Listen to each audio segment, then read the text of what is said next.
Hello, Internet, and welcome to episode 169 of Verbal Graffiti with your host, Brian Glass, a.k.a. the B-Man, the People's Degenerate. Well, would you look at that? This project that we call Verbal Graffiti has made it all the way to episode 169er.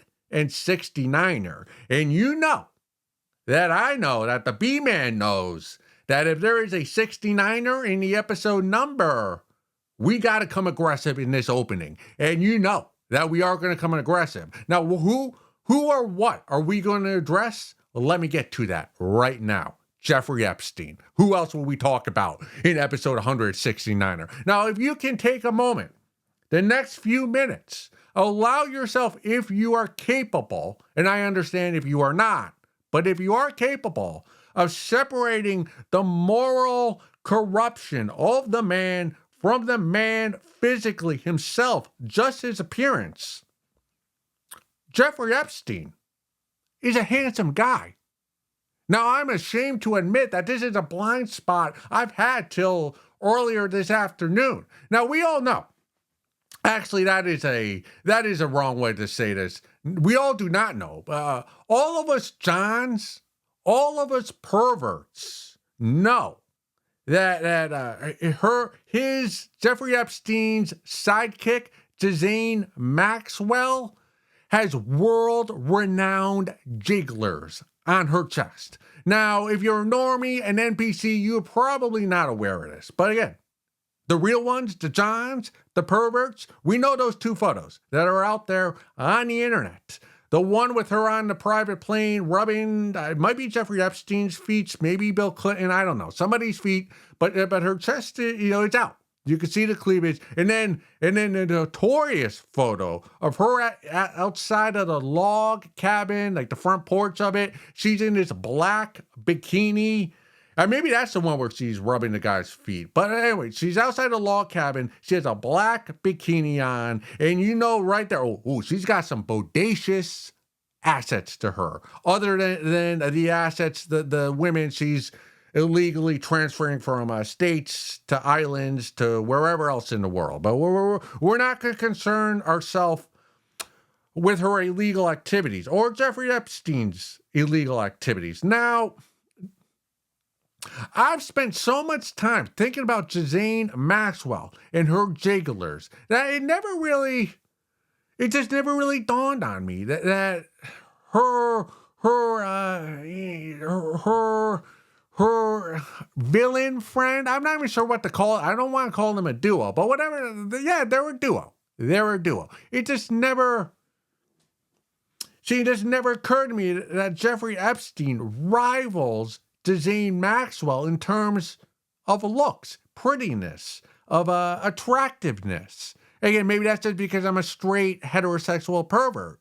So I just never really looked at him that way. But I saw this photo on the internet of him, Jeffrey Epstein, that is, maybe mid-50s, early 50s, and he was at a pool party or an event where he had few of his guy friends, and they're all shirtless, wearing bathing suits. And dare I say, Jeffrey Epstein looked Burt Reynolds-esque. I know, that might be blasphemy for some of you to hear that, but he had just the right amount of chest hair, the right amount of pecs. He was filled out, and he was manly, he was masculine, he was musky, but it was put together too. He really was, it was Burt Reynolds and David Hasselhoff. Like, if you're attracted to those men from the early 90s, like he's got that to him. He's got that aura to him. And it's almost a shame that he went the route he did. Because when you see this photo of him with his shirt off, and he's got the chest hairs out, the confidence, the smugness, the aura. That's what he's got. He's got the aura to him. Like there's a reason why he got hired in Wall Street with only being after being like a failure school teacher. Like, yeah, I'm sure he finagled his way in there. But if he didn't have the connections he had, which we're not going to get into here, like he could have just walked into any Wall Street firm he wanted to in the 90s, and he looks the part. That's part of the reason why he probably got hired. But where I'm getting at here is that, like, he didn't need to go down the avenues he went down with the, co-opting women to these islands where he, used them to blackmail politicians and people in power, or whatever he was doing at that island. Like, with his looks, with his handsomeness, like, he could have just married a hot NYC 10 babe dime piece, and when he got bored with her, he could have had so many side pieces up and down Fifth Avenue that, like, he could have fulfilled his his sexual urges. He could have filled it like on the up and up without having to bring women to an island against their will.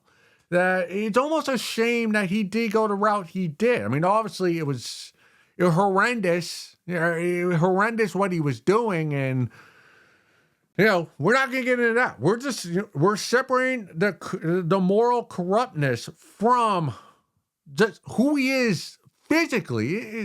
It's almost stunning. It's almost stunning. And like it pains my black heart that he had to do all that when he could have just gotten by with his looks, his aura, and had every babe wrapped around his finger up and down Fifth Avenue, Avenue of Americas. He could have been Lexington Ave. He could have had all those babes, all those side pieces. And he could have just been a shitty guy that cheated on his attractive wife to fulfill his sexual urges instead of, becoming a notorious sex trafficker or whatever the fuck he was doing. So I just find that peculiar. That was a blind spot. Wow, his looks match Ghislaine Maxwell's looks. That was something I was blindsided by until I saw this photo. And now I don't.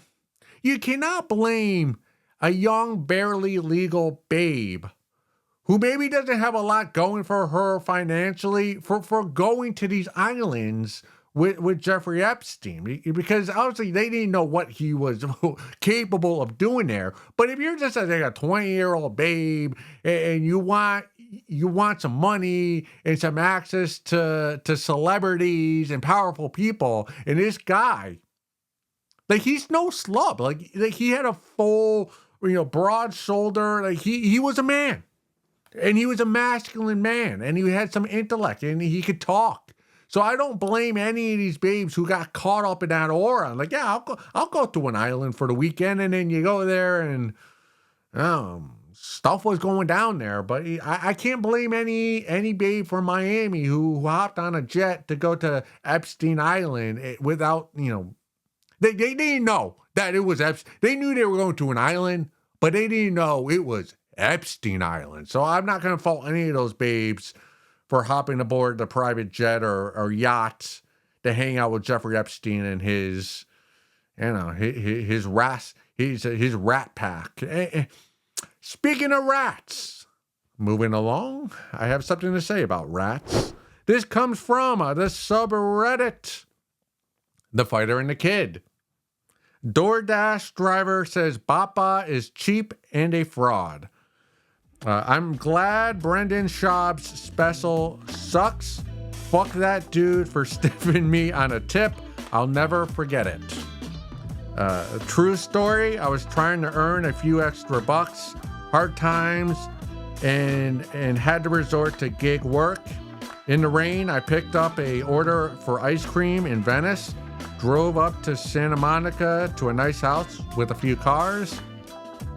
The order is to the tiny guest house away in the back. A sign on the door says, "Do not excuse me, do not knock, baby. So I stand there calling their phone like an asshole for 10 minutes. The wife sees me through the window and comes running out like I'm a threat. I hold up the bag. He snaps back to normal, looks me in the eyes, and says that he appreciates me and that he will tip me in the app. Zeroed out.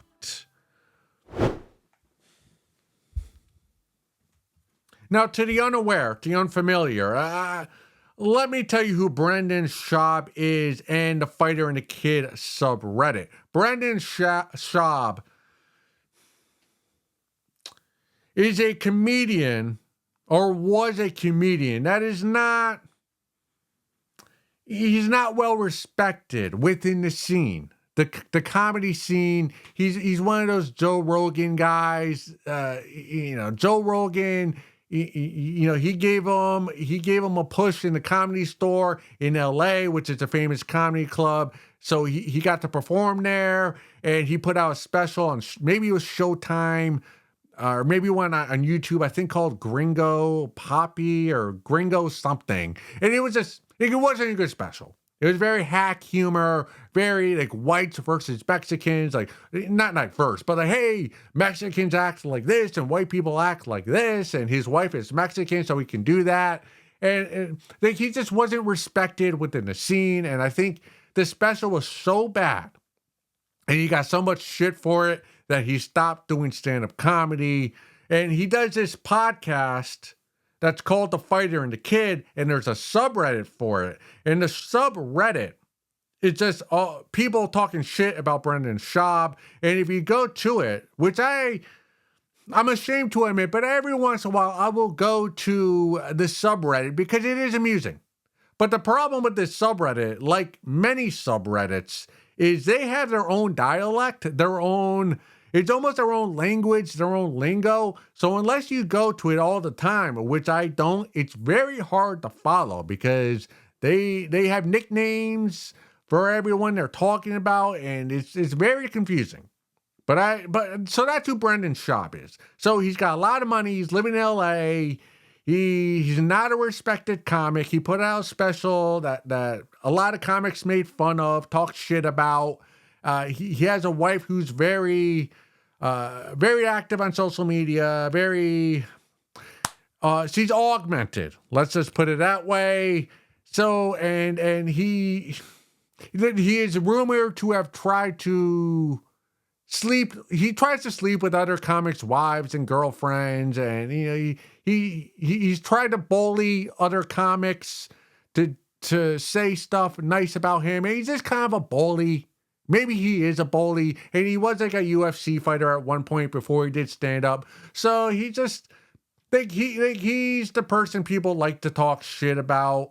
If you're a comic, like he's a comic that all other comics talk shit about. But again, I think he quit comedy. So that is the backstory. But this post that I just read, I don't give a fuck about Brendan Schaub. Now, would I fuck his wife?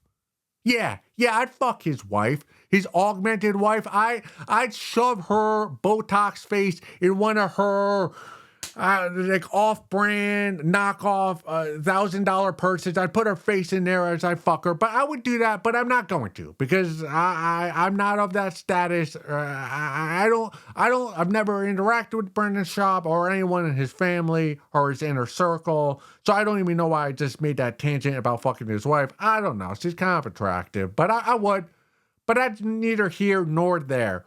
And this post isn't even about Brendan Schaub and his comedy and his subreddit. What it is about, though, is the poster. Now, I'm upset with you because you're a rat. And fuck Brendan Schaub. And whether he's cheap or not, I shouldn't know. I should not know whether he tips a DoorDash person after, giving Brendan Schaub ice cream. I should not know what his tip is. And what aggravates me is that now I know that he gyps people, when he orders food or service. But again, This isn't about Brandon, whatever the fuck his name is, being a cheapskate. It's about you being a rat and the culture of a rat that everyone just seems to be okay with. Like, I know way too much about celebrities because of all you rats. Take somebody like Tiger Woods. Tiger Woods, he spent a day with the Navy SEALs training with them, and then they went to dinner, and he made the Navy SEALs pay for their own meals, even though Tiger Woods is a billionaire. I should not know that. I know that because someone went on the internet and became a rat. And that's what angers me. It's not these celebrity cheapskates. It's the people, the minions among us who go on the internet and rat these celebrities out for internet clout, karma, points. And it's like like, you think this makes you, like, look better? Like, you want a standing ovation from all of us? Like, oh, yeah, you want a tip of my penis because Brendan Schaub didn't give you a tip and now you're ratting him out? Like, no. Like, you're in the sewer, like, trying to pull everybody else underneath the sewer grates. And I don't like that. Here at Verbal Graffiti, we're lifters. We try to rise the Johns and the perverts up. And you're trying to pull everybody down to where you're at. And you deserve to be where you're at. Oh, yeah, hard times, gig economy, you don't have benefits, you don't have a consistent paycheck coming in every other Thursday or Friday. Like, you deserve that. Or not getting all of that because you're a rat and you're ratting out everyone else. Like, I would never give you security clearance. How can I? How can I trust you with secrets when you're going on subreddits and disclosing sensitive information about celebrities or semi-celebrities to just get to get some clout on the internet? Like, there's too much of that in today's culture. You're no better, you rat, than all those side pieces who rat out the husband on social media to the wife. They're like, hey, they slide in the wife's DM, tell her what's going on with the husband, and then screenshot the DMs for everyone to see on the internet. Now, you're no better than those floozies, or the floozies who sleep with athletes. And then when the athlete or the rapper falls asleep, and then they do a Snapchat, where the rappers just, drool coming down the pillow, out of his mouth onto the pillow, and then you're smiling, the floozy smiling after they just fucked, and, they look at me, I just fucked a celebrity, give me $50,000. You're no better than that floozy, looking for clout, looking for a blackmail, for a shakedown, and you're just doing it for some up likes on Reddit, and that's what angers me. Again, Brandon Schaub, he is the variable in this equation that I'm not interested in. Like, I said who he is and his backstory so that you would know. But I don't want to know about him.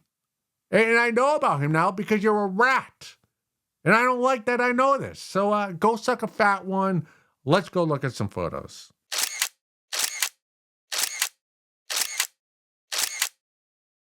Episode 169er, segment 2. I gotta admit, if there was ever a video that came out of Jeffrey Epstein and Ghislaine Maxwell, I would watch, and not only would I watch, I would download it onto an external hard drive before it got scrubbed from the internet forever. And that's just me.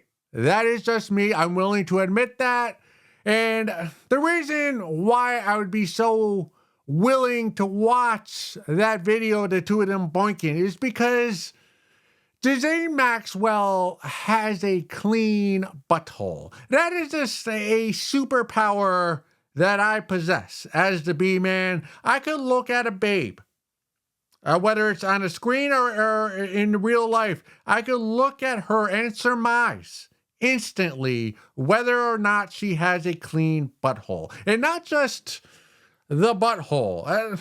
Let me explain. The butthole, like the crevice, with the rivets, like not that so much. Like everyone's is a little brown unless you're doing anal bleaching. But I'm talking more so like the cheeks, the cheeks, the inner cheeks. A lot of babes, they're permanently brown.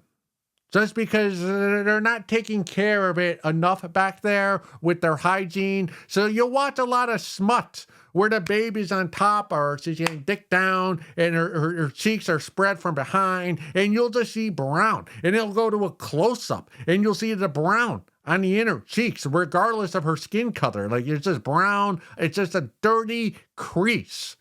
And to me, to all of you, a PSA, if you're going to make a smut video and upload it onto the internet for us Johns and perverts to watch, and you have a dirty butt crack, don't do it close up of the dirty crack or the smudgy brown crack. Now, if it's clean and just, perfect skin color, no change in skin color until, you get to the actual crevice where, you do your business, do the close-up, 4K, 8K, whatever the most K there is now. But it's a weird, I don't even know if it's a superpower, because I haven't asked my fellow man, my fellow John, if they could tell.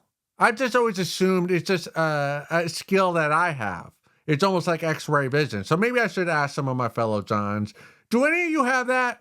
I guess it goes both ways with both sexes. Like I don't have a clean butthole. Like I wipe and everything, but it's not close up 4K butthole. It's more like you'll fuck, but you may even grab some of that flat cheek, but you do not want to be putting a camera like right there for the internet to see.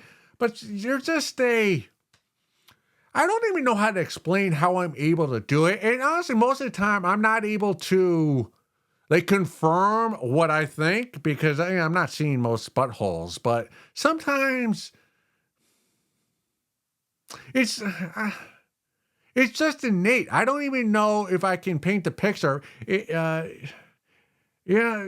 Oddly enough, the more pale you are, usually the darker your inner butt cheeks are. Like if you're a very pale lady, actually that's not even so, because I've been with some pale ladies with pristine buttholes. There's something to a babe's face, and it's not a frown, it's not a smile, it has nothing to do with her teeth or nothing to do with her skin tone or her hairline or her earlobes or her eyebrows. There's just something. It's just, I'm a natural. I am a natural. When I look at a babe, instantly I can tell whether or not she has a clean butthole. And I can't explain to you how I'm able to make that summation, but I'm able to do so. And I'm glad that I'm able to do so. And because of that, I haven't encountered many dirty inner butt cheeks or that are just permanently stained a brownish tone. I wish I could elaborate more on how I'm able to do so, but honestly, I don't know how I'm able to do it. It's just I look a babe up and down. I don't even actually have to look her up and down. I can just look straight at her and boom, right away, clean butthole, dirty butthole. I know, but I don't know how I know. But I know. All right, moving along. This one comes from the subreddit 2X chromosomes. That's one of my favorite subreddits. We've used some from this before. Okay. Poll. To prove to my husband we all don't lust after big muscles.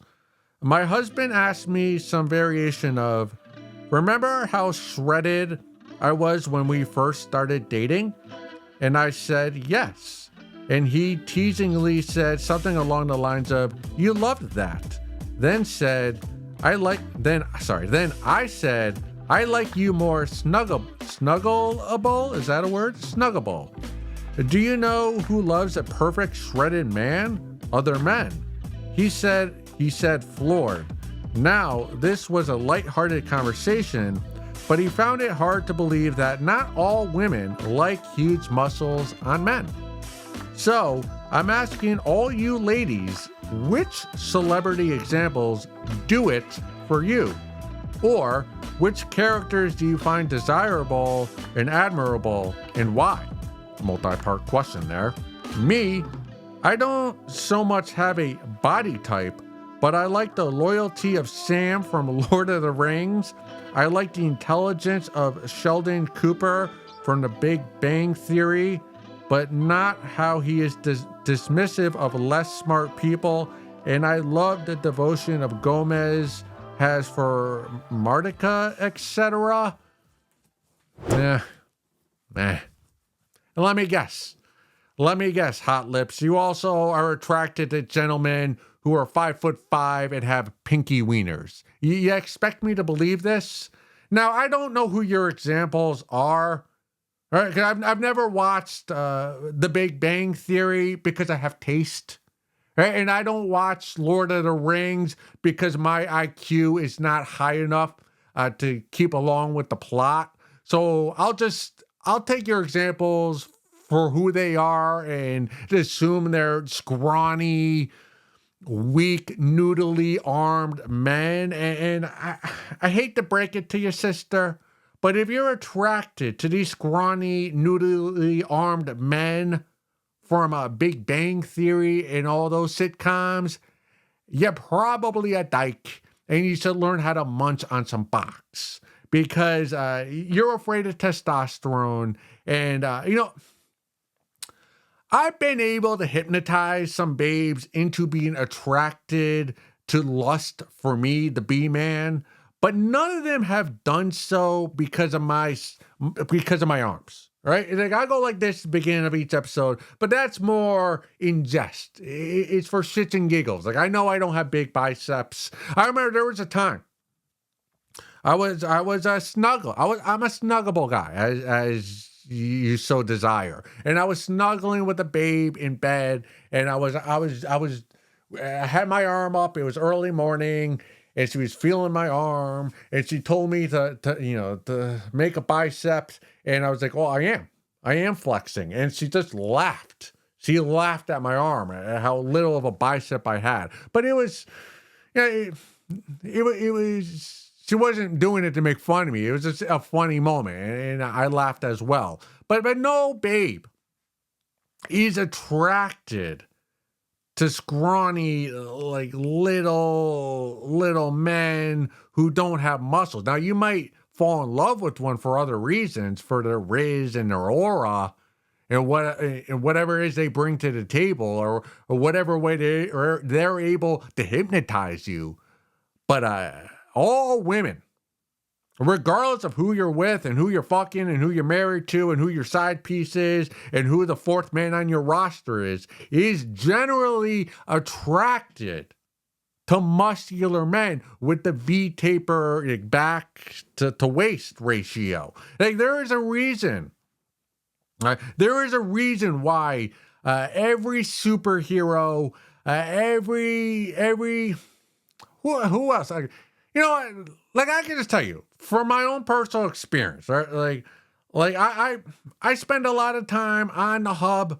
I watch superhero movies. I read romance novels, and there's a reason why all the men involved in those genres are ripped and muscular and on the roids. It's because advertisers know that archetype is what makes all you floozies go goo goo gaga.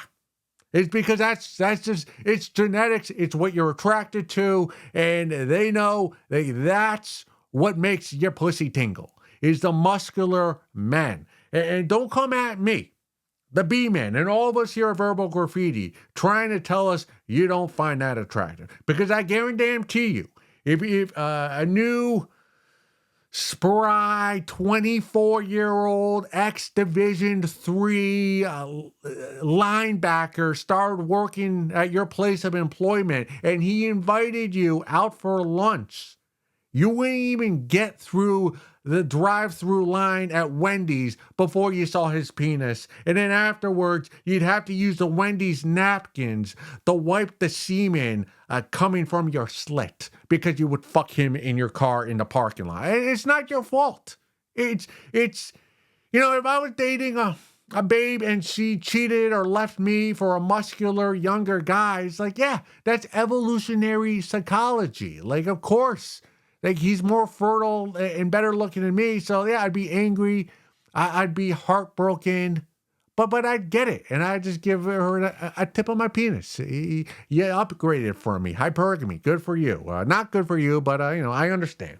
I'll understand and I'll get past it in time. But, yeah, I just, I feel for you because your husband pulled the rug out from underneath you. Like when you first started dating him, pre-marriage, he was strong, he was muscular, he was able to squat 400 pounds. And then once he locked you down, wiped you up, he let himself go. So like he did you dirty and you should be more angry at him and not be so willing to snuggle with him. And when it comes to snuggling, like why do you babes always insist that it's better to snuggle with a guy who has the body of a plate of mashed potatoes instead of a roided out yoked guy? Is the roided out yoked guy not worthy of a snuggle? Is he not worthy of being snuggable? There are plenty of muscular men out there who are who are great spooners. No, I don't know, but I've been told from babes. So like obviously your husband was snuggable when he could squat 400 pounds, but now that he's a plate of mashed potatoes, he's more snuggable. Like you're trying to use woman logic to convince yourself that you're still physically attracted to your husband. And you're doing these mental gymnastics so that you won't find him repulsive. And to your point, lastly, about like guys being attracted to muscular men more so than women, you're partially correct in that everybody is memorized by muscular men. All right, because when you see a muscular man, now the babes and the gay men are attracted to the muscular men, like obviously sexually, but the heterosexual guys, we're mesmerized by the male body that's muscular and has the V tape because we understand that body comes through superior genetics and discipline. There's a reason why the statue of David is nude while the Virgin of Mary statues are not. It's because the statue of David represents the peak of physical manhood. That body was formed through superior genetics and discipline and hard work day after day, year after year. And the female body, the female form, although beautiful, for the most part, is God-given. It's not a body that needs to be worked on at the gym or in the field or at the work site day after day, year after year. Whereas the male archetype body that makes all you floozies go goo goo gaga for, it's discipline. It's discipline. And the discipline is something that us Johns can appreciate and acknowledge. Go suck a fat one.